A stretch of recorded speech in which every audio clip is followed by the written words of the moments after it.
একদিন নবীজি সাল্লাল্লাহু আলাইহি ওয়াসাল্লাম হজরত হাসান ও হুসাইনের পিতা হজরত আলী রাদিয়াল্লাহু আনহুকে বললেন, হে আলী, তোমার মধ্যে এমন কিছু বৈশিষ্ট্য আছে যা অন্য কারো মধ্যে নেই, এমনকি আমার মধ্যেও নেই।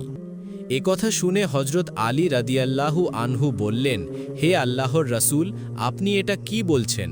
আপনি সাইয়্যিদুল মুরসালিন, আপনার সাথে আমার তুলনা হতেই পারে না।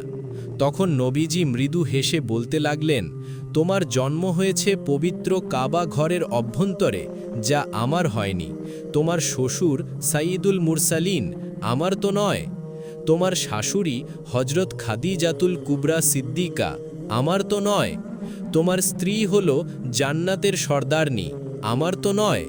তোমার দুই পুত্র ইমাম হাসান এবং হুসাইন জান্নাতের যুবকদের সর্দার, আমার তো নয়। সত্যি হজরত আলী রাদিয়াল্লাহু আনহু কতই না ভাগ্যবান এবং মর্যাদাবান। সুবহান আল্লাহ।